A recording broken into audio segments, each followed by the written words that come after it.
What's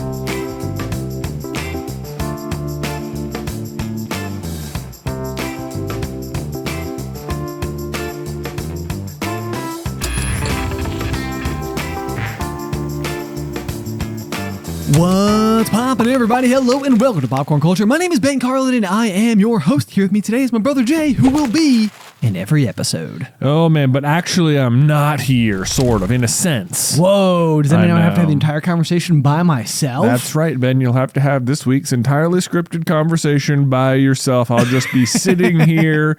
No, all I mean is that we are recording this episode a little bit further ahead of time than usual. Yes, and we are indeed. The day this podcast is coming out, we will actually be traveling back from a trip to Florida, where we are hitting up Disney World for a couple of days and then going on our first cruise ever. I know. I mean, I'm so excited, but it's this. I always have a really unusual relationship with vacations where I'm split smack dab right through the middle on whether or not I prefer vacations where I know like what to expect, how to anticipate. There's like revisiting the old haunts, like the favorite places to eat. You know, it's like there's the going and like so much of traveling is like going and trying like brand new experiences and being exposed to like new facets of the world and like, you know, that whole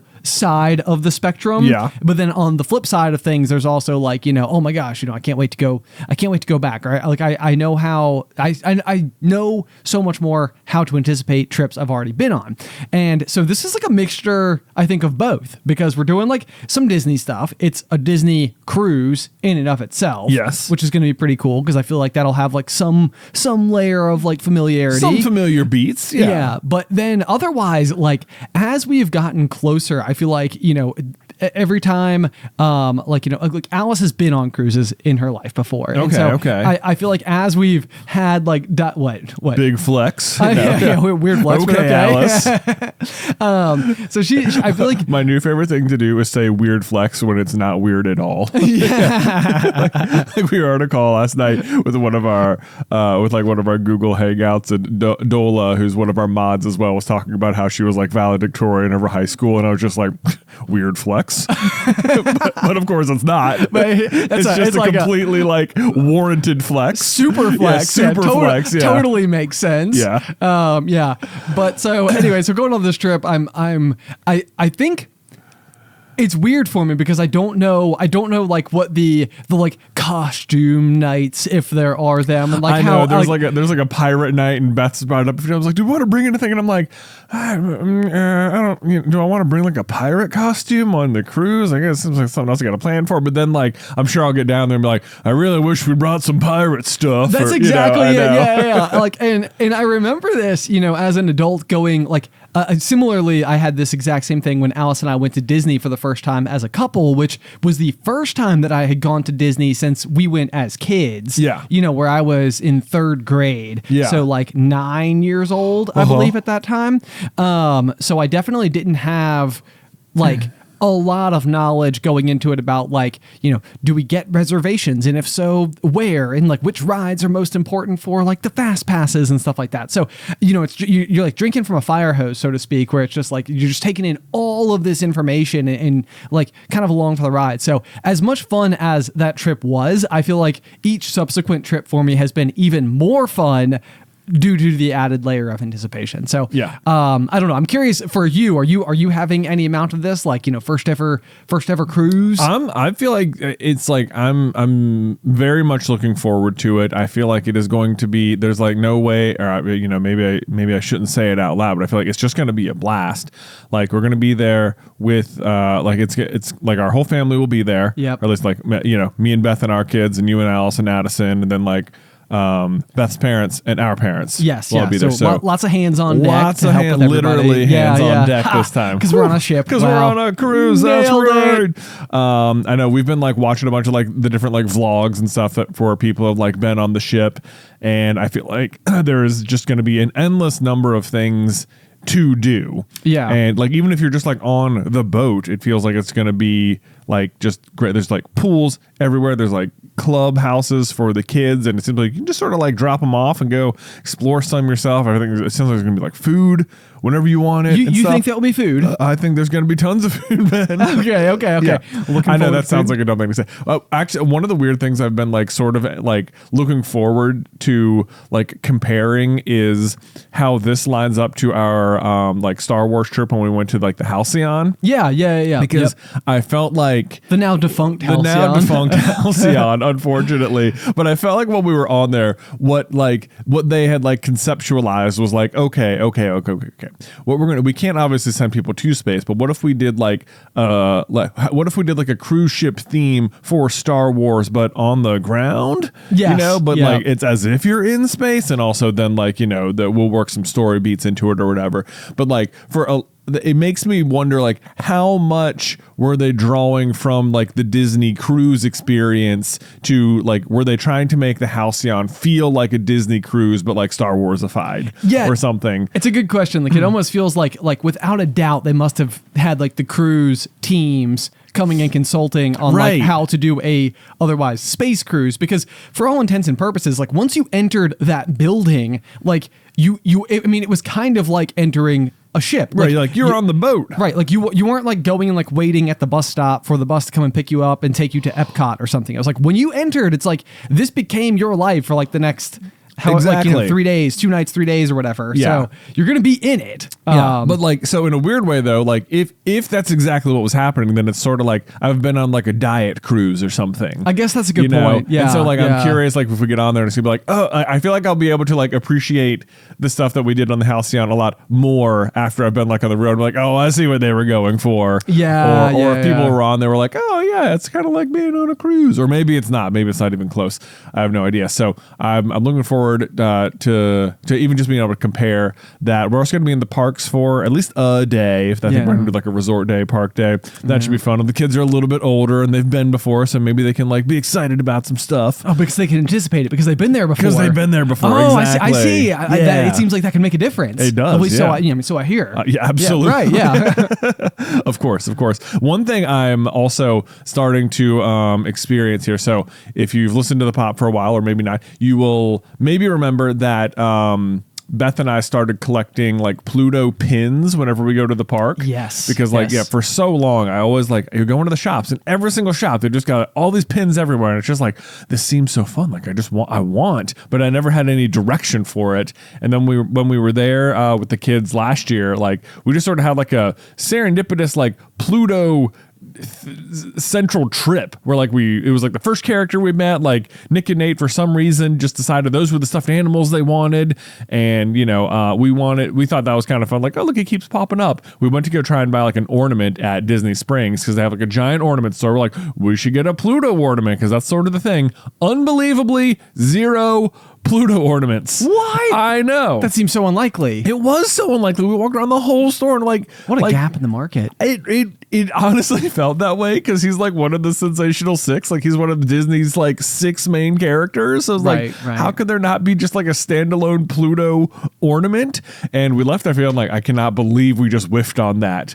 That was so weird. But then we walked into a pin shop and it was like, oh, this is what we should do. And it was just like everything lined up. So that was really fun. And every time we've been back since, it's been like really fun to try and like hunt them down or like see other people who were doing it or doing like the pin trading. It's like you uncovered a secret of the parks. No, I know exactly what you mean too, because there's been a couple of interesting things that I feel like happen amongst our office, because like we all, like get together, we go to like lunch every Friday together, like as a team and stuff like that. So we spend a lot of time, here in office or otherwise chatting with one another about all the various things. And I know that like across the group, I mean, there's only 5 of us total, but like across the group, there's always like these like overlapping Venn diagrams, so to speak. So like we're like in the heat of like football season. So Isybelle, the new popcorn culture editor, I think very frequently it's like, oh my gosh, you guys are talking about football again. Like it's like, is football still happening? Still happening? Is there more? Like, how much Didn't is there? we talk about it? Yes, but then it's like similarly, like I think like Kat and Ethan, who also are in office here, are like really big like readers. So a lot of times like they have like overlapping circles like with books that they've both read or whatever. But there can always be like that thing that happens like where, and this happens with any group of circle, with any group of people, like and everybody's been on one side of it or the other. So like it just happens. But there's like that feeling of of like, man, like I don't really know how to like contribute to this conversation in a way that like would be meaningful. And so in the meantime, I'll just sort of like sit back and kind of like wait until something that does make sense. Wait until the conversation pivots. Yeah, wait, like comes full circle. But I think this is the exact like relationship that I've always had towards the pins at Disney. Yeah. Like you go in, you see them all. There's like walls of it. There's the pin traders. They're like all the people like everywhere kind of doing it. People are like wearing them on like their lanyards and stuff like that. And like when I look at it, it's like I see how pretty they are. I like love so many of them, but it is like feeling like until you've like chosen your thing, it's like it feels like being left out of a conversation a little bit because you're like, it's not that I don't think they're cool. It's just, why would I pick this Mickey scuba diving one over this like Jafar one? You know, it's like, what? You know, if I justify this one, surely I could justify that one. And then if I could justify both of them, which one do I actually want more? And there's too many. And and after I get it, what am I going to do with it? Yes. But it's like, but you're staring at it and it's like, you're looking around and it's like, I know there's something here. Right. There is fun to be had. People are doing it. They're having fun around me. Why is it so hard? Yes. Right. Yeah. And this is, I mean, I think this can happen with anything. You know, it's like even if you're like looking for something to like watch on like one of the streaming services. Yes. Or which streaming service to even pick to open that night. Those are my least favorite. Where it's like no one's given me a recommendation in a while. Like you finish a show and you're like, what are we gonna watch? Just like nothing's. It's like you have like just endless options and yet nothing seems appealing. Yes indeed. Yeah, and so I think what I was hearing the other day, I was listening to a podcast that was talking about how Netflix was aware that this was like a problem for people, so they were kind of like, okay, let's invent like a surprise me button. And so like it would like take everything that you had ever watched, sort of like dump that into some type of like algorithm, and then you would just click like surprise me, and then it would automatically start playing like a movie or TV show from the beginning or something, and you would just be like, okay, this is it. This is my surprise me thing. And in theory, this feels like it should work so well. Like it seems like people, it permits them the ability to not have to make a choice and still have something that supposedly they will like based on data. Yeah. And Netflix ultimately got rid of the button altogether because no one was using it. Wow. Which I also find to be kind of hilarious. That it's is like, funny. No matter how much you think like having that decision made for you, it's like that also is not the solution people are looking for. I can either. like immediately see, like, to me, this is just me guessing in the dark, what the problem would be is that like whatever it delivers to you, like Netflix is already like suggesting things to you. True. Like, yeah. You know, so it's like chances are whatever it picks for you is going to be similar to what they're suggesting for you. And for whatever reason, like if they're suggesting it to you and you're not picking it, then it's like if they just start playing it for you, it's going to be like, no, I've already just by not choosing it yourself, you've already like you have made a decision not to watch that thing. That's true. And then it suddenly feels like you're just like forcing, like, oh, you don't know me kind of thing. Yeah. You know? Well, you and I were talking about this exact same thing, like with like social media algorithms as well, where like, you know, the example I gave, and of course it's been a while since I've been on social media anyway, but like the thing that I would frequently run into is like back in the day we would watch like a lot of like The Bachelor. Yeah. And so a lot of times like I didn't follow lots of people on Instagram in the first place. But then like what I would typically do is like kind of like go and like peruse the Discover thing, which, you know, could then end up being like a semi-curated selection of like topics or whatever for me to look at. And me and you were talking about this, like, but like once upon a time, I felt like what would happen is I would see, you know, like one little thing that would say so-and-so from season 27 split, you know, and you're like, oh, that's interesting. And you click it. So it would pop up. And it was sort of like, okay, I wanted like this was the whole morsel of information that I ever wanted. Right. The problem is that in clicking that, I just gave you Instagram information about my algorithm. And now my whole feed is inundated with nothing but Bachelor news. And it's like, I don't care that much. Like no matter how much we've talked about it, no matter like you and I have watched it together with like with Alice and Beth before in the past, like it's like, I don't care that much. I don't want my whole feed to be nothing but a gossip column for The Bachelor. Yes, I totally understand what you mean. And it's like the thing is that like if you were like, if there was that one headline that was like interesting enough to you or like relevant enough to you that you clicked it, maybe that was like a 9 out of 10. The problem is that when they start feeding it to you, even if it's not what you want your feed to look like because like it's not like you're not going to know what they're talking about. It's just that everything they're feeding you is going to be like a 5 out of 10. It's like, I wouldn't have clicked on this, but like, I do know what you're talking about. So yeah, I guess I'll just follow along. And then it's like, it just gets reinforced and snowballed. Yes. And it's like, this is not like my whole personality, but it's not like I'm zero interested in it. Just not like the only thing I'm interested. Right. Yeah. Right. Yep. Exactly. Which circles me back to Pluto here. Okay. Yeah. I'm so glad we made it back. So, when we started doing the pins, I was like, this is so fun. We have like a way to direct our pins. And then I was like, I was almost acutely aware when we started. I was like, I wonder if this will start to like bleed. Like, will this, by bleed, I mean like, will it start to inform my like purchases about all things at Disney World? Will like when I go to like pick out a mug, will it be like, okay, now I'm looking for Pluto mugs? And when I'm going to pick out shirts, it's like, well, obviously we're like Pluto people, so we get the Pluto that. Right. Is it like we'll like we're Pluto people. We're Pluto exactly like we were Pluto pin people. Will we become just Pluto people? You know what I mean? Do you fear this outcome or do you desire this outcome? This is exactly what I don't entirely know. Okay. Because it has happened some. Like I remember we got the pins and I was almost like for a long time when we went, the thing I'd always get is try and get like a new Mickey Mouse themed mug. Yeah. And then as soon as we started doing the Pluto stuff, it was like, well, there was like a really great Pluto sweatshirt somewhere. And I was like, well, gotta have this. And Beth got one as well. And I was like, well, now we have the sweatshirts. Yeah. You could go as like a Pluto clad family. Exactly. Now we can sort of like match. And like, that's for fun. And Beth just got like this so super cool like fanny pack thing today. It's got like her name on it. It's like covered in Plutos. And it's like, okay, well, that's pretty cool. I love that. Yep.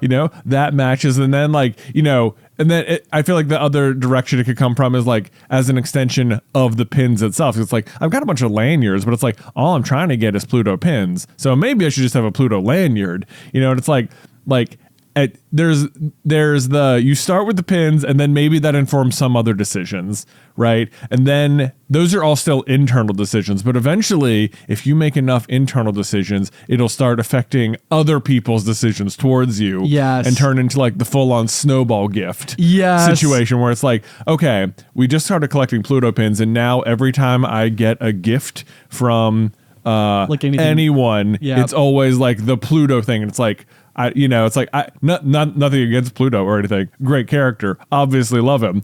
But it's like when you're picking out, if that's the thing, when you're the one picking it out, you can still like carve it into like your style. Like it's not just like, it's not great just because it has the character on it. Sure. It has to have the character and still be cool. And right. I understand. It's not just like a blanket love of like, I don't want to dilute the way in which I enjoy Pluto to the point where it's just everything. Right.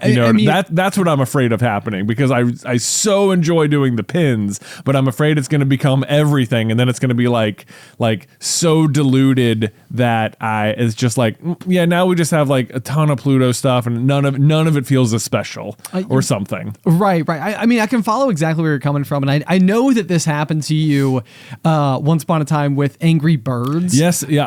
Oh man, what a throwback. You're right. Yeah. I think it was even a year one video. It may have been. Yeah. Cause I think you even used to have was it not like a fully red shirt with like the face of like the red bird from Angry Birds on it? I think I had cause Angry Birds, gosh, I'm sure you know what Angry Birds is, but like it was it was such a popular app. It does not command like it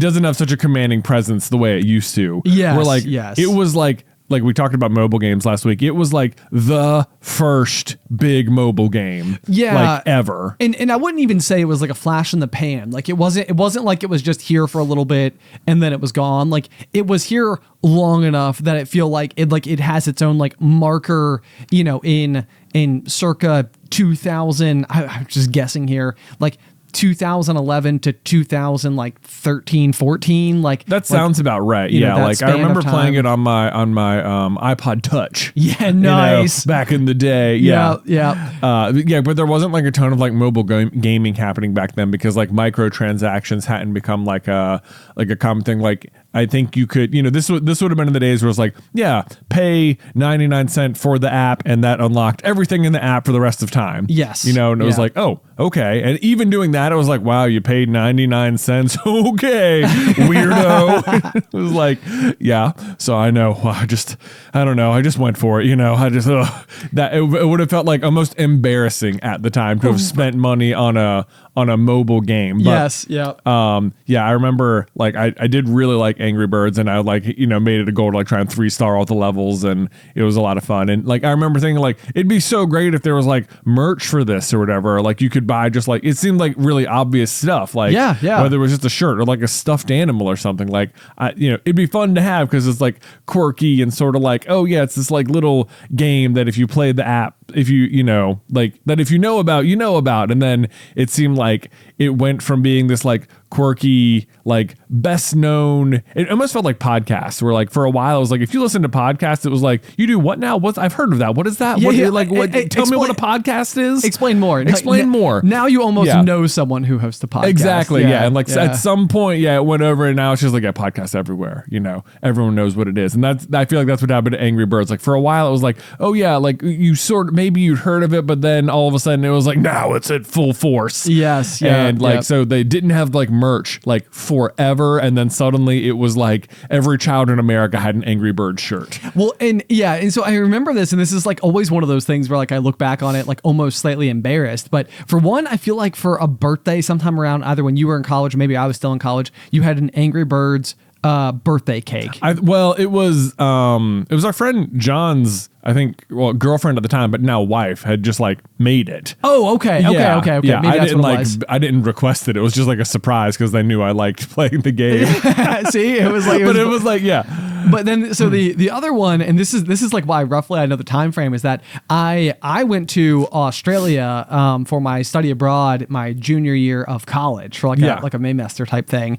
And while I was there and I was in Sydney, we went to this like big marketplace, and I remember like I'm like literally on the opposite side of the globe, and I'm finding like all these ridiculously cool souvenirs. Like I've got this huge painting in my house that like I literally bought from like a guy who had just finished painting it like on a bucket on the street. And he used like a screwdriver to like break off all the individual tacks holding it onto like the canvas and rolled it up. And I bought it like 3 hours into my trip, and then like carried it to the outback, and like so it's literally like laid, it's been like within like feet of Uluru, the giant red rock in the middle of the desert. It's like this thing went with me everywhere. And then I'm in Sydney, and we go to this massive market, and I'm like walking through like all these kiosks, and I'm trying to find like cool stuff that I can bring home to the family. Right. And I find this booth that's got like Angry Birds merch, and I'm like, dude, Jay will love this. Like, what says Australia? Like, this mass produced stuffed animal. I gotta have one of those. So, then I transport a stuffed animal from across the globe. Yeah. And it has nothing at all to do with Australia. To do with the trip, right. Right, yeah. It's like, so at the time though, I was like, what a perfect gift for Jay. And then now looking back on it, it's like, you probably could have done better. You probably could have done like a, like a boomerang. Like an Australian themed thing. Yes, yeah, precisely, yeah. Right. Yeah. Some type of like cool handmade object of sorts. Yeah. Right. But no, instead you got an Angry Birds. I think it was a stuffed animal, but I honestly, now I don't even remember. Gosh, looking back, it's like, man, how loud was this around me? I know, yeah. I don't remember it being like that big a deal, but I don't know. Maybe I just thought, it's one of those things is like, it felt like you were like, you were early on the scene for something. Yeah. And then it like all of a sudden everyone saw the tidal wave. But yeah, I remember, like people, I think like even at the concert venue I worked at, people were like walking around doing like Christmas gifts or, stuff. And I remember someone just got me like a box of Angry Birds, like fruit stacks was like my little like, oh, here, I got you something. Oh my gosh. I was like, what? The number of ways that this infiltrated your life was unbelievable. Was like, okay, it's like so the whole time I just like playing the game. But it's not like my whole personality. You know? So like, did you ever take that like a little bit like personally at all? Like why is it the case that this aspect of my life is the one that like has bubbled so to the surface that everybody thinks that this is what defines me? I guess I must have. Yeah, I mean, maybe so. Yeah. No, that's kind of interesting because so the other thing that we kind of brought up here, and this is I think another interesting question, is like you were probably or just simply were like an early adopter of this particular like video game, which is probably also like maybe like what made it so interesting is that maybe people knew you played it before it became so mainstream. And then when it became mainstream, it was kind of like, oh my gosh, I know this guy that like has been into it like long before it was like the thing. And so it was just an Angry Bird hipster is what it was. Yeah, well, exactly. But it brings about that phrase, like I liked it before it was popular, is like a sentiment that I think like there's almost, I think sometimes like a yearning for this exact thing, but the life cycle of this process, I think like when you zoom out can be so like underwhelming, maybe if you will, like where I feel like a lot of people with like their favorite band, for example, like maybe they've I liked them before they were popular and then they got so big and went mainstream or whatever. And like all of a sudden it's like because they have become so popular and like so saturated or like they adjusted their sound to like fit like a more like broad audience or whatever. It's almost like important to you that other people know that you liked it before it reached this sort of like magnitude. But in the meantime, when you are the early adopter of a thing, you probably like your goal, your hope is to encourage people to check it out. Yeah, I know. Because like you want to be like, oh my gosh, nobody's ever heard of this book before. Like, let me show it to you, and then you can read it, and then you'll love it too. And then like if they go and do that with 3 other people, and those people do that with 3 other people, and those people do that with 3 other people, then like eventually it's like everyone knows about it, and it's like everybody is doing the exact same thing, but then somehow it like loses its sweetness once it's like broadly accepted. Right. Which is also kind of like, well, then what was the point of sharing it in the first place? Right. Yes. I think, not that, I mean, I'm like a big small business person. We own like a few of them. Yeah. Like it's like a big thing, but it's also, I think sometimes what you witness with a small business where it's like, yeah, like go small business. And then like the small business grows to the point where like it's a not so small business anymore. And then like it starts to like buy other small businesses so that it can become like a medium-sized business. And then once it's a medium-sized business, it can buy lots of other medium-sized businesses. And then it becomes a large business. Right. And then all of a sudden, instead of even liking the original small business that succeeded in the way that you always wanted it to, now you've almost got to be like, I don't like that one anymore. I went and found a new bakery on the corner. Exactly. Now I like this bakery and it's small and I want them to succeed so that they can grow into a small business that can buy other small businesses that can buy, do you know what I mean? I know exactly what you mean. It's like it's the Batman thing, right? It's like you die hero or you live long enough to see yourself become the villain. I hate how much that quote like comes into my brain at times, and I'm like, no, it's like the worst sentiment ever. I want it to not be true. I know. So that is like part of I guess my Pluto concerns is that like, or we just get like, how deeply should I lean into it? Like, should I, or should I be afraid that that's going to happen and ruin my super fun pin collecting thing? Or should I just be like, you know what? Yeah, I'm always sort of just on the lookout for a cool piece of Pluto merch. Yeah. Well, I mean, and I mean this like to the core of my soul, but you just have to follow your heart. Well, of course, yeah. I mean, like, there's like, I was even earlier, I was like, because Beth sent me a picture earlier today where she's got like her new awesome Pluto fanny pack thing, and it is like, it is so cool. I love it so much. And I was like, and she's got like, like a whole outfit that goes along with it, and I was like, okay. And it like, then I was looking up like, I wonder if there's any cool like crossover like Nike, Disney, like Pluto shoes or something that exist out there. And I was looking them up, and like, there's not for the most part. There's some like custom ones or whatever, and I'm like, no. If I want it to be like official. And like I was able to narrow it in, and there was like, I was like, maybe it doesn't have to be Nike, just any. Was there a crossover with any shoe brand? And it was like there were, and it was like sure enough, like I was like, nah, I don't like the style. It's like there's like just sort of like it just looks like someone slapped like a freeze frame from a cartoon on the side of it. Yeah. And it's just like, no, that doesn't have any like particular flair or anything to it. That's not going to like turn heads or anything. But it is the sort of thing that someone who vaguely knew that you were like a Pluto person would be like, oh yeah, I got you these shoes because they had Pluto on them. And you're like, no, you've ruined it.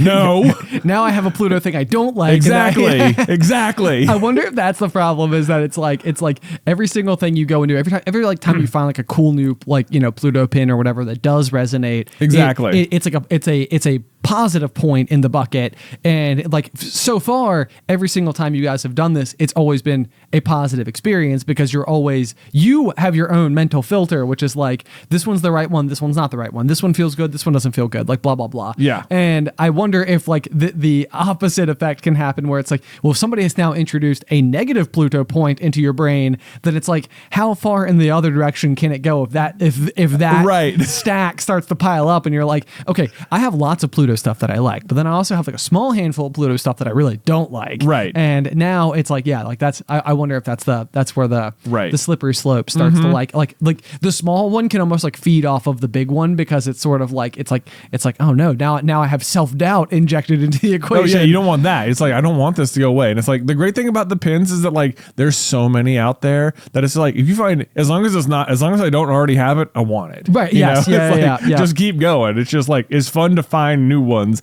and that part is great. But yeah, I think you know, going back to like Angry Birds, like, you know, someone gives you like a little plushie or something, like, oh, I'll just put it on my desk here, and that's like, oh, every time they walk by, like, oh, thanks, you know, it's so nice of you to have put that on the desk. It makes them feel good because you did it. Yes. But then it's like everyone else who comes into your office is like, oh, you like this? Cool, got it. Dude, I know. I am now aware, as you're saying this. So when Allie and I were going through the pregnancy with Addie, you know, we would go to like the doctor's appointments or whatever. Yeah. And we became really good friends with our nurse because we had the same one every single time. Yeah. And one of the big exchanges that we had very early on was that we, you know, this was 2020. So we're talking about how we had gotten, you know, married at Disney earlier that year, and she had like a Winnie the Pooh pin attached to her name badge. Okay. But like the speed at which we started to like create this aura of Winnie the Pooh-ness about this particular person. It was like, well, that's basically her whole personality. Like, she put a pin on her badge. She wouldn't have done that if she didn't intend to ink it on her heart. Right. Exactly. But you're absolutely correct. I think especially when you're dealing with environments that have limited available information for you to display your potential interest to other people who are building their perceptions around you, the small amount of basis that they have to go off of probably like is like a building block that slowly grows into a mountain. Right. Yeah. So there you go. I don't know if you guys have ever experienced this sort of snowball or dilution effect in your life, but I part of me like I was looking for shoes earlier. Like, if there were cool ones, who knows? Maybe we would have gotten them. Yeah. But like, part of me is like, I just don't want it to be ruined because I like it so much. And yeah, that's where I'm at. I've got to tell you on this exact note though. So on the note of shoes in particular was, so like obviously over the past several years, I would say I've gotten into sneakers like a little bit. Like, I do like sneakers. It's probably one of my favorite gifts to give people, because I feel like what I'm hoping I'm doing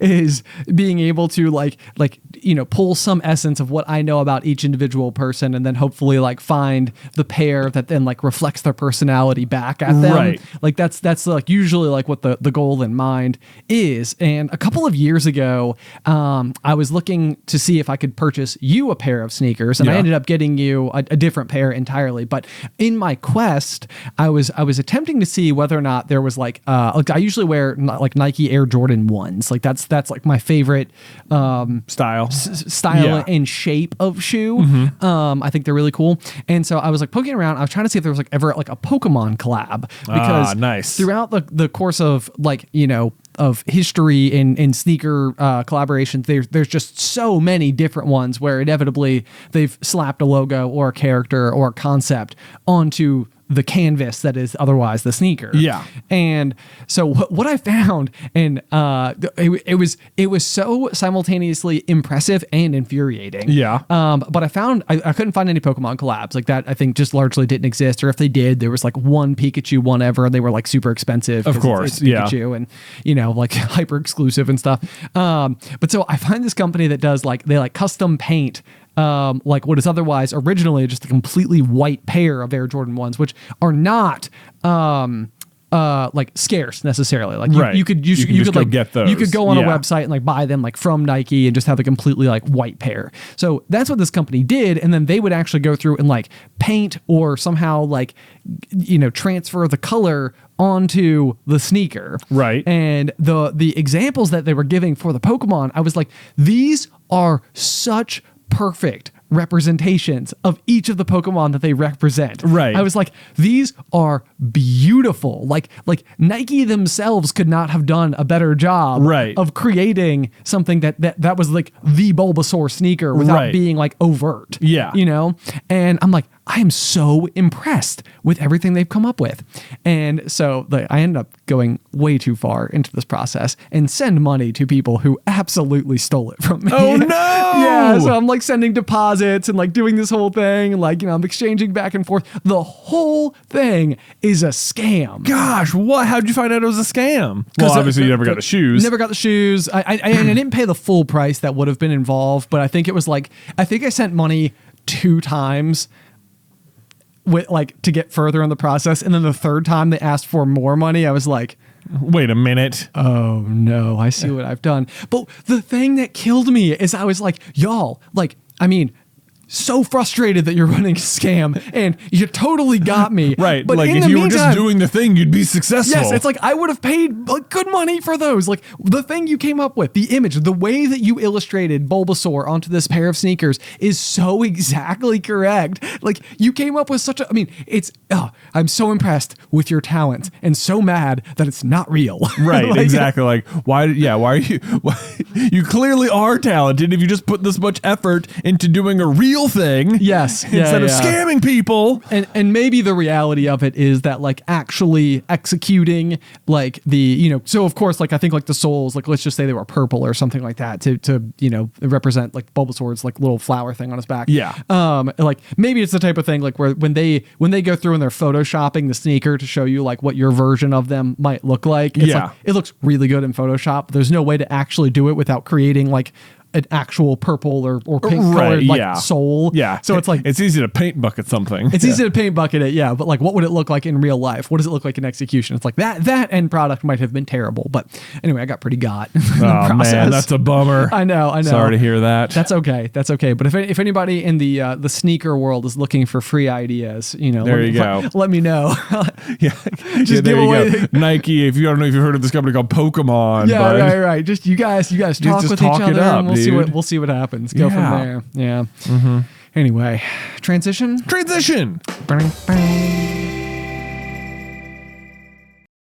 Ben, hey, I've come across some of my least favorite breakdowns in etiquette ever. And I know. Dear. I know. And I'm like, I can't. First of all, when it's happened to me twice, and on both occasions, I have just been absolutely appalled that it's happening. I'm like, how is this? How can the person doing this at all think that it is okay that they're doing it? What is going on? It is it is so rude that anyway, let me back up. So you think, okay, so without having any more context. I haven't told you what it is yet. Yeah, no, but inside of whatever situation is happening to you, you feel that it is very apparent what the social contract involved is and should be. Yes. And people are completely just ignoring it. Yes. Okay. That's a great way to your detriment. Exactly. Okay. To my detriment. Yes. Okay. So here's what it is. It is when I'm going to the recycling center after I have we get the boxes come to the house. You break them all down in the garage. I load them up into the back of the Traverse. I'm trying to do the right thing and not just put them in the garbage can and take them to the recycling center. Way to go. Good on you. I know, right? And so the place I go, There's 3 just like massive dumpsters in a row, and each dumpster is like got 4 big like plastic doors on each side. So each dumpster has 8 doors. Okay. And there's 3 of them. So there's like 24 available like big plastic doors on the side you could open and deposit your stuff. Okay. Right? Okay. I'm following. Yeah. That sounds great. Many spots. Huge dumpsters. It seems like a plethora of dumpster openings. Yes, it is. It's a lot. That said, despite the size, there are absolutely days where you open up like 23 out of 24 doors and that dumpster is like just 99.9% full, and there is just nothing. There's like, well, this is some tricky business. Where am I gonna put my cardboard? well, good on Roanoke for being such good recyclers. Yes, it's like, it's encouraging. Lots of people are clearly doing it. Yeah, at least to the point where where they are very full. And I've been there in a myriad of situations. Like some days you'll get there and it's just like, yep, doesn't matter. Open any door at all and just toss it all in. Okay. Maybe you got there just after they dumped it. That's always the best. It's going to be a good. It's like Stanley from The Office, like on Pretzel Day. It's like Pretzel Day. Yeah, like, I like Pretzel Day. Yeah, it's like, you know what? I can pick whatever door I want. I load it all in. It takes me like 2 seconds. Right. No big deal. Other days I've been there and it's like, yeah, you got to open like 15 of the doors, and eventually it's like really full. But eventually you find one. It's like this door. There's like, it's maybe like 50%. So it's like you can easily still fit. No problem at all. Would you liken it to panning for gold? You know, it's almost as if you're going and you're laboriously checking each of these doors. Yeah. And it's like, no good. And then before you know it, you just strike the mother load. Because like you get there and it's disheartening really quickly because like there's no way around the fact that every time you open a door, you're touching a dumpster. And it's like, even though it's not like a trash dumpster, it's all just cardboard. It's like, it feels dirty. And it's like, I want to find an open spot quickly that is ideally close to the car. So I don't have to like, interact with the physical object as much as possible. But so anyway, the past 2 times I have been there, it has been like, all 3 dumpsters, I would say, have been at 99.9% capacity. Ugh. And I will literally I've gone through like literally like 22 of the doors before finding one that is like, oh, this door is only about 98%. Okay. Like, this is going to have to do. This is my best option. Can make this work. So make this work. So you found some gold dust. Yeah, exactly. Yeah, just like, you know what? This is as good as I'm going to get today. It's just one of those days. Time to start digging. It's like, it's in sort of the back corner. It's like door number 23, It's like, we had to go quite a ways before we found the one, and I'm going to have to take several trips to the car now because I can't carry it all over here, but that's okay. I found one. I'm going to make it work. I might have to shove some stuff down. I might have to interact with stuff inside the dumpster, my least favorite. Oh yeah, of course. But nonetheless, there it is.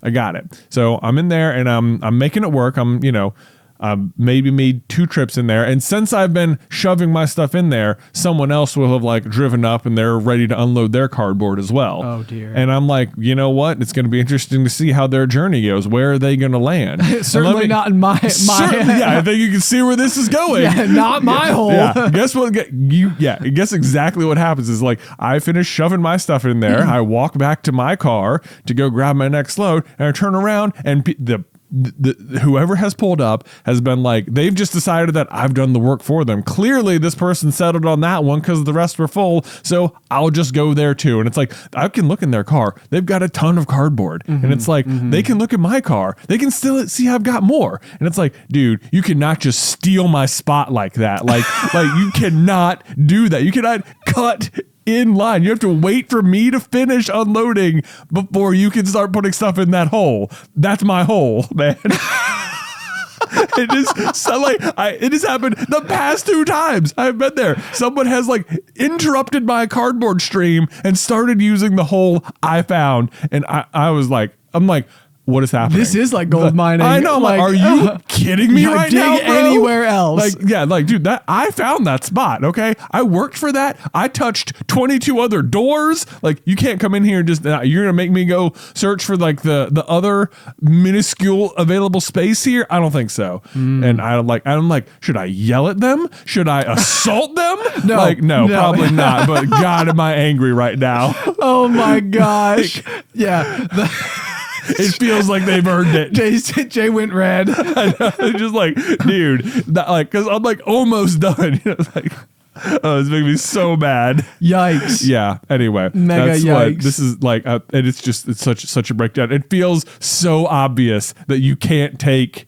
Like, if you want to go after I leave, if you want to go see if that guy found a reasonable opening, right? It's like a seam, a seam, and it's like, but like you got to wait for me, dude. Like you cannot cut in line. It is so annoying. I am like trying my darndest to mentally imagine myself pulling into the parking lot, seeing one other SUV parked sort of near one spot, and being like, oh, that's probably where I should go. Exactly. Like, like they didn't even like check the other doors. Like they maybe opened one and were like, I see what happened.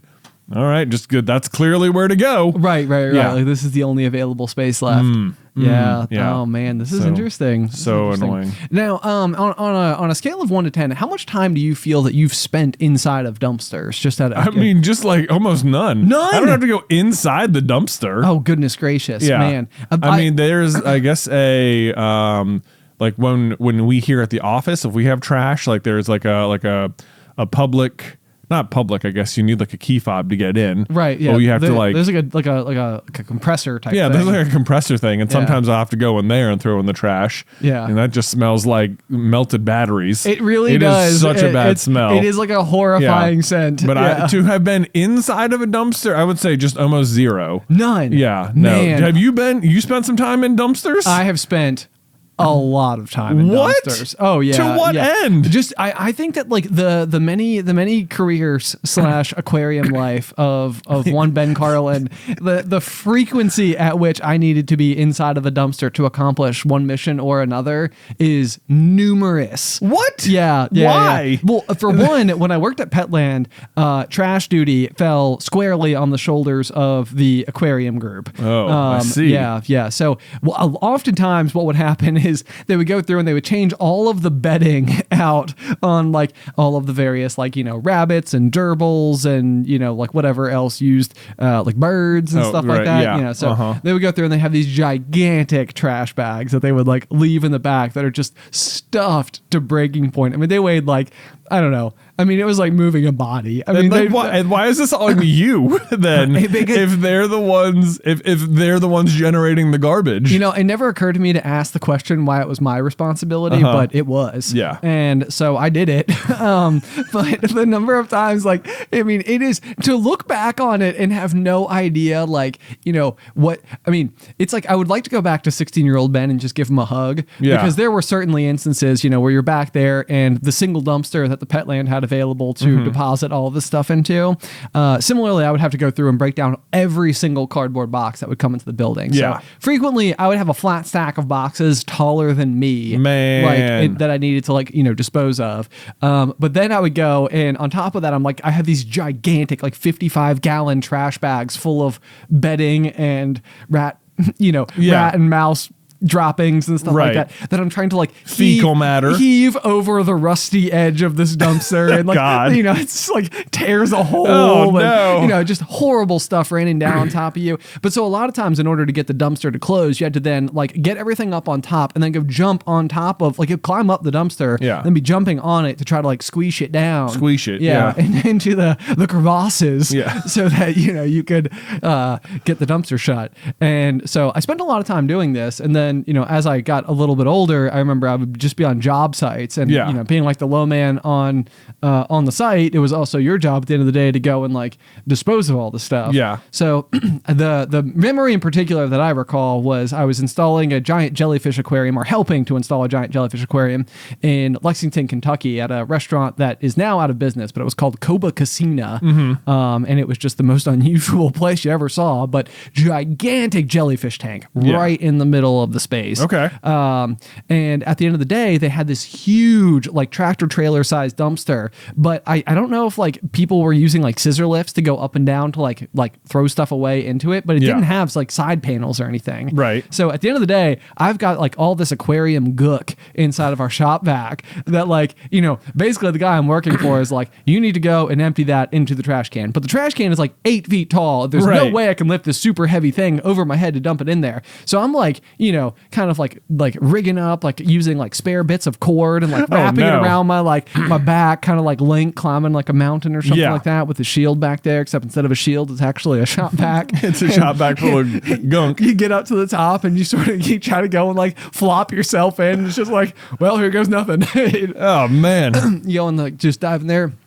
And it was like, you know, it was like 20 degrees and snowing, and I'm just... Oh, that's the other thing. Yeah. There's always, whenever you're in a situation like this, there's some extra element that's making it like uncomfortable as well. Like, anything, like, I don't know, whenever I'm like, in addition to doing my little dump, being cut in line at the recycling center, it's also just like, there'll always be like the sun will just be like at just that level where no matter what, it's in your eyes. It's like, or it's just like, it's like 33 degrees outside. And it's like, boy, it's just like, you know, I'm wearing a jacket, but it's like the sooner I could get out of this, that'd be great. It's like, why did I wear a jacket that was so porous? So when this cold breeze comes through, it just like, it literally cuts through the sweater holes. Right. Exactly. You're like, you know, I was warm when I was breaking down the cardboard in the house, and that was fine. But now that there's even just a light breeze, it's like, ugh, this is kind of frustrating. Yeah. There's always something like that happening as well. Or like, I was thinking about this the other, like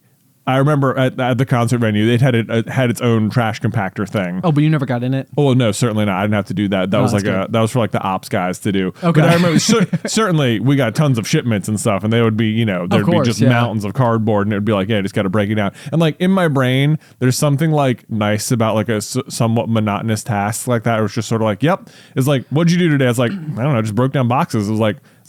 But that was my job, and I had to do it, and so I did it. Yes. You know, it's like it's not that bad if like, you know, like it's just your job. Like, you know, I just had to do it or whatever. But I can always imagine. I always like whenever I would be out there, like where that spot was, it was always like, yeah, it's just like 1 degree colder than I would like it to be. Or like I was trying to like think about that exact thing as it came to like. I saw like an Instagram post earlier about like folding laundry, and it was like, oh, the washer and dryer have done their job. Now it's your turn. It's like folding all the laundry. Or it's like, you know what? It doesn't like if all I had to do today was just fold the laundry, that doesn't sound that bad. Like if I had no other responsibilities, it's like it might be boring or something, but it's like, would it be that bad? It's like, it wouldn't be that bad if all you had to do was fold the laundry. The problem, what's going to get in your way is where the laundry came from. And that's the kids. Yeah. They're not going to let you fold the laundry just like by yourself peacefully. Yes. Yeah. It's like, it's boring for you, which means it's like 12 times boring for them. Yeah. It's like, I'm not even asking them to help. Just go in the other room. It's like, not going to happen. Yeah. But that would be that'd be the X factor there. It's like, oh, is it cold outside? Are the kids pulling at you? Yeah. I don't know. Yeah. It's such a challenge to get anything done, isn't it? It is. It's a challenge, especially when people are cutting you off at your dumpster hole. Dumpster hole is totally going to be the title of this week's episode. Good times. I'm giving Isybelle lots of lots of ammo. Lots to work with. All right, maybe one last transition before we close out, so we can end on a high note and not dumpster hole. Fair enough. Transition. Okay, Jay. So I have a piece of follow up because I a couple of weeks ago, at this point I think now, talked about the Zeigarnik effect. The Zeigarnik effect, yes. Yeah, which this is sort of like the underlying I don't even know, like psychological phenomenon, if you will, where bingo. Yeah, exactly. Where you are finally able to like let something go, and in doing so, like free up your mental space. And it can happen a variety of different ways. The kind of classic example that I gave was like a waiter is able to remember everybody's order as long as he's waiting on that table, but then the moment that table leaves, he doesn't really have any need for any of that information. So then the information just goes away. Yeah. And the personal example I gave was sort of like, going through like a breakup or something. It was like being able to like positively, absolutely provide both myself and that person closure meant that like, it's like it was a clean, successful breakup with no weird like tendrils that sort of like left it right. Yeah. ajar, so to speak. But the other thing that I've been thinking about before is that, like, I think probably on some level, everybody has certain aspirations in life. There are things that you desperately want to, like, either, do for the first time or successfully master, or milestones of like achievement, whether that is like in the form of like being able to purchase, your first home, or like, a car, or like some particular aspect of life or whatever. And so these things kind of become like the chase goals, like the underlying like driving motivational forces for how and when you are like cruising through life. But then on the other end of the spectrum, I think that you've also got like certain things that maybe you've always aspired to. And this was the example that we talked about a little bit with you and sort of like your passion for Pokemon cards and competition, and like, whether or not like you've been able to scratch that itch effectively enough. Right. Like to sort of like let that aspiration not necessarily go, but like even say like you've reached a stage where it's like I, as a kid, I always wanted to do a little bit more, and then I was able to do a little bit more, and then I was able to do a little bit more. Right. And, like now I've been able to like really achieve everything to the best of my ability. And we discussed a little bit like your time constraints. Possibly could be like the new one where maybe like 20 years from now, if you guys are like an empty nester, it's like, dude, I got time. Yeah. Let's go. Yeah. Yeah. But so one of the things that I have been struggling with, and we've talked about it on the pop in the past before, but there are like certain weird aspirations that since discovering this particular effect, I've been curious as to whether or not like and I can't help but making an excuse for myself, which is the real, that's my like, let me lead this with is your that. long-winded thing. Yeah. This is my long-winded thing. So it's like, I feel like I learned about the Zeigarnik effect, and in doing so, I was like, oh man, okay. So like there's a conversation that I would love to go and have with that person. There's a conversation that I need to have with this person. This is a relationship that I need to work on or try to build on or something like that. So since learning about it, I've actually been doing like a lot of like outreach to attempt to like find resolution in these different weird facets that I otherwise felt like I didn't have. It's been like a weirdly like life-changing like discovery for you. It has been. The Zeigarnik effect. Yeah. No, it's been a big one, which is also wild, I think, in and of itself, because it's not uncommon for me to discover some new like term like this, or it's like the like sometimes it feels like the zodiacs or the horoscopes. Like you can go and read something and you're like, wow, this applies to me exactly. Like this tells me everything I need to know. And I have found lots of things in life where like I'll be reading about like a psychological condition or this, that, or the other, and been able to like pick and choose or cherry pick like, oh my gosh, like that is exactly how I feel. Or, you could take the like a personality quiz, Enneagram, like any of these things, and you feel so seen by it. But then there's always the big question of like, what do I do with this information now? Right. Yeah. And sometimes like just like sometimes it can feel very helpful to like give a particular symptom or feeling or something a name. Yes. And it like helps you understand it. But it like, whilst there is some relief with that understanding, it doesn't actually like remove the source of the problem or the symptom itself. Yes. Yeah. And so once upon a time, I think I can't remember if I talked about this on the pop or just like with you independently, but the term rumination at some point in time was almost like the symptom. Like I discovered the term, and the term of rumination is basically like that replaying of conversations inside of your brain, or like reliving past experiences, or like thinking about that one really terrible thing you said on that one occasion and not being able to like let it go. Like rumination is, in my opinion, a symptom of what is otherwise the Zeigarnik effect. But the Zeigarnik effect to me is like the roadmap. This tells you a little bit more about like why you're ruminating. Right. And it's because like doors left open through life your brain wants to close them. Right. And it's this exact thing that even like I think oftentimes makes video games like so much fun, or like I've played like some Sims lately, or like cozy gaming type stuff where it's like, oh, my guy is hungry, so like let me go and have him make a mac and cheese. Oh boy, that bar just filled up. I feel better about that. Exactly. And it's like you get to close the door on his hunger at least for a little while until it builds back up, and then you get that thrill of getting to allow him to make more food or order a pizza or something. Or not. Yes. We all become a little bit evil when playing The Sims at some point or another, I think. Yeah.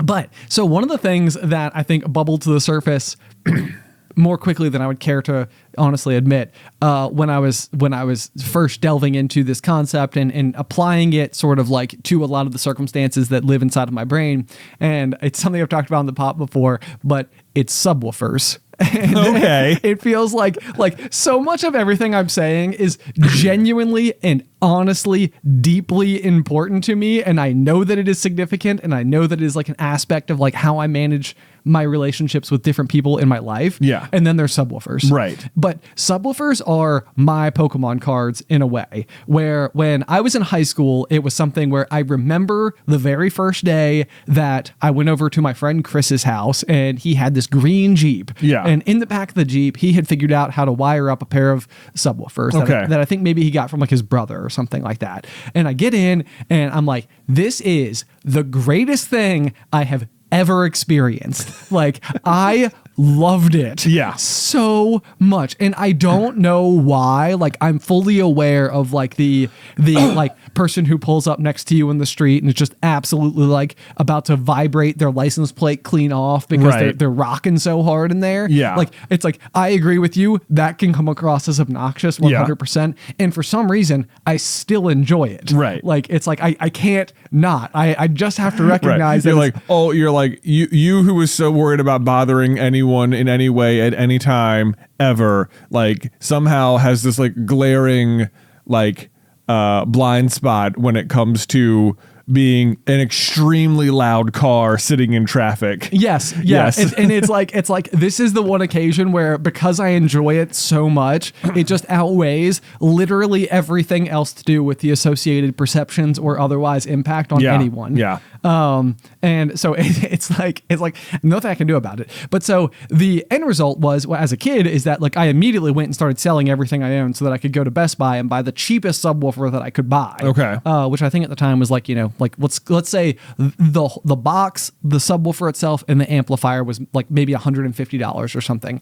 And then after a period of time, like worked my way up to having like a like nice sealed box with two 12-inch Rockford Fosgate, like woofers in the back of my Trooper. And they were loud. But it's exactly the same thing where I think as a kid I would still go to the store and I would still like drool over the JL10W7s. Oh my God! Have you seen the magnet on those things? Like, truly glorious. Can't say that I have. I know. But anyway, I liked them. So as life progressed and everything, this was sort of one of those things where I think the sensible side of my brain was able to very successfully rule out the need for this particular like inclusion in my vehicle. And I never wanted it to take up additional space or anything like that. But what has happened to me is that now we are probably, so I'll be 35 this year. So all of this is taking place literally like half a lifetime ago, effectively. And it's like I've never been able, like with adult money, to go and allow myself to just do it. And so like the mental experiment that keeps scrolling through my own brain is, I'm like, especially with like this discovery of the Zeigarnik effect, is I'm like, do I go and do it and see if it just like clicks it out of gear? And I'm like, okay, I I made 16-year-old me happy. I went, I did the thing, I bought them, I installed them, I listened to them, boom, done. Now I can sell them because I don't care anymore. Like I'm half expecting if I ran this experiment that is exactly what would happen. Like I would enjoy the heck out of it for like 3 months and be like, all right, I did it. Like, right. Yeah. You know, but is that worth all the effort? It might be if you're still thinking about it. Exactly. Yeah. Exactly. And so the question also, like, how much could this possibly set you back? Like, well, you know what? It occurs to me, I'm sure you could name your price and spend it on subwoofers if you really wanted to. It's like anything else. Yeah. There's any hobby. It's like, I think this is like one of the key discoveries as you get older. Anything you're interested in can be as expensive as you want it to be. Right. The specific circumstances that I have for mine is that the same company that makes the JL10W7s, that's JL Audio, they make these stealth boxes, and they're like specifically designed for vehicles to go somewhere where there is already a cavity of space so that you are not using any available space in your car in order to house the unit. Okay. So it's like, I am unwilling to sacrifice seating space for anybody I would ever need it for, right, or storage space for anything that I would require. Yeah. So it would have to go somewhere that would essentially be otherwise invisible to the naked eye. Okay. So it basically goes behind, like in my truck, if you go in the back seat, there's like a full back seat and everything. It's got like its own doors. It's a crew cab is the technical term. But so behind those seats, there's like a wedge shaped space where it could go. And I don't know that it's a lot. It's north of like $1,000 for this particular slice of space, which I could sell other stuff, which is usually the way I justify anything. Right, yeah. It's just like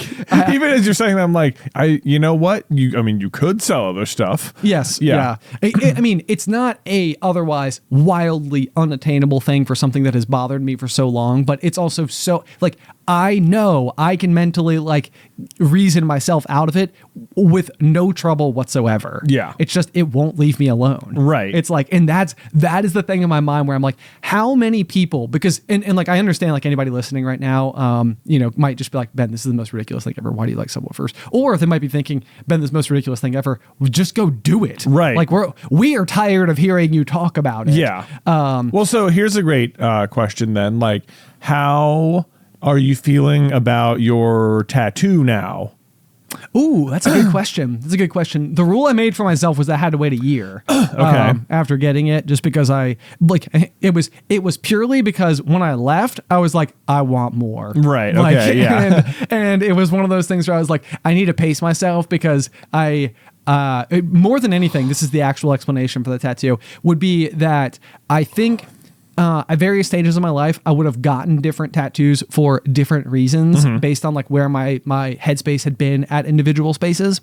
Yeah. And I want to preserve real estate on my person for like different stages of life. Okay. And I think even probably on some level, this is a bit of mental gymnastics to where it's like no matter what, I can always be happy with the one I have now, because it's also like I can always be like, no matter how you feel about it years from now, it was always exactly what you wanted the day you got it. Right. Does that make sense? Yep. And that to me, I think stands for something. Okay. You know, it's like they're like markers in your life. They're like, it's a journal entry, so to speak. Like, yeah. What was important to you at the time you got each of them, so that there is like an isolated, whatever. But all that being said, I've also talked to Ethan, the editor, about this as well. I was like, I feel bad for the amount of pressure I was both putting on myself and possibly subsequently other people who listen to this show about the tattoo. Okay. Feeling like I was like putting too much of a requirement on it being any level of like significant or meaningful or anything in any way, shape, or form. It was like once I got it, it was like, okay, now I feel like I could go and like be like, I think this looks cool, so I'm doing it for that reason. Right. That could also be right. a completely justifiable way to approach it. Well, I guess the point of my question though was that like it was something that had clearly like it felt like there was like a Zeigarnik effect in your brain to do with the tattoo, and it's like you like waffled on it and thought about it, and it like pulled at your brain for like half your life, and you finally got it. And like, so like having gotten it, do you feel closure on it? Or? Oh, that's a good question. Yes, I think so. I think that like some of like the deep like yearning or like mystery or like whatever about it, I think was like some of the mystery about the experience and like what it would be like and all of that type of stuff. Like, I think I was able to like find closure with that. And then probably the otherwise end result was a piece of self-discovery that was like, I just like this. Yeah. You know, like I liked the process. I liked going and doing it. I liked chatting with the artist while it was like unfolding. Like I even, you know, ultimately liked it being like something that I did like sort of wholly on my own. Yeah. You know, I think that was something that was kind of neat because that's not how I approach almost every other aspect of my life. So anyway, the big question that I had in my mind was sort of like, how much are other like people in life when there is something that they so desire to do or covet or something in some capacity, like, you know, how much are you able to justify in your head being like, yeah, you know what, I want it. Like, I don't know whether or not like I'm like resisting like an obvious impulse in my brain. I know exactly what you mean. There's this like feeling that I experience a lot of times where it's like, because I want it, I probably shouldn't have it. Yeah. Yes. Yep. Like the act of me wanting it probably means that I should not want it. Like it'd be like indulgent to do right, it. It would be indulgent or selfish or something. And it's like, for some reason, like, I think I talked about getting like a hot tub or something. Like part of me is just like, or a while ago I talked about that, and it was like part of me is like I know that it's like an expensive thing, and I know that like I want it, which makes me feel like I probably shouldn't. Like there's probably something wrong with wanting it or something. And I don't know what the difference is between like that and being like, I want Taco Bell tonight, you know? Because it's not really that hard to just be like, to rationalize yourself into Taco Bell or something. Even it's like, which is something like I can almost like more actively know for sure that's just probably not a good thing to put in my body. Yes, you know? yes, yeah. Whereas like, you know, there could be tons of applications where it's just like, yeah, it's fun having a hot tub. You want it. There's nothing stopping you from getting it or whatever. Do you ever have like the worry? So like for example, like whenever, you know, like coveting like a boat for a long time would be like the other one potentially on this list, which I now have. So there's that.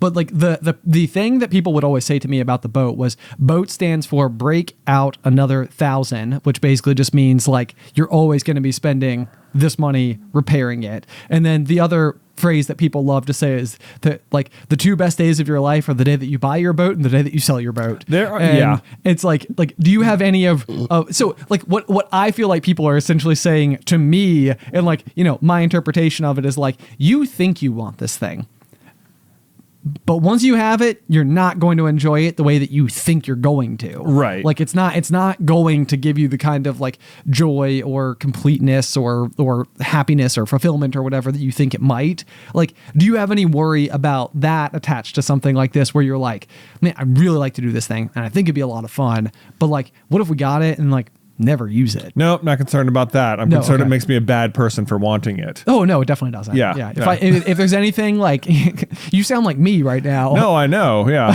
I'm aware. I'm like such that a must Ben be so sentence. frustrating. Yeah. But like this will happen to me like on the weekends, like the where, you know, if it's like Sunday, you know, afternoon, and we don't really have anything like any plans or anything, and you know the kids are playing, like sometimes I feel like I don't know like where to be in the house, or like I don't have like a focus for my attention. And it's like all I really want to do is just sort of like, you know, sit and like watch TV or just like play a game on my phone or like go play video games or something, just do kind of nothing. Yeah. But it's like because I know that would make me happy. Like, I'm like, I can't possibly do that. Like, sure. You know what I mean? And so it's like, and then I just get like sort of like angry and frustrated at like sort of nothing, or I'll just sort of like work on things that I don't want to be doing. And it's like, I don't know what it is either. Like what will like stop me from doing things that like I want to do, other than this feeling that like, because I want to do it, I shouldn't be allowed to do it or something. I do genuinely understand where you're coming from. Yeah. But I don't know like if I have a particularly good explanation either. I think I've experienced and do experience like the same thing on a fairly regular basis. Like, yeah, sometimes I worry this is like the like life equivalent of like taking your eye off the ball. Like I'm almost afraid, like, well, if you go and do the fun thing, then you might get so absorbed by that fun thing that you start to ignore important like factors of your life. It's like the knowledge that like I'm not being productive, or that like, oh, I'm home with the kids but like not spending time with them, or you know, it's like, but like any amount of taking care of yourself in that way is like, I don't know, like it like internalizes as like immoral to me, even though that is so stupid.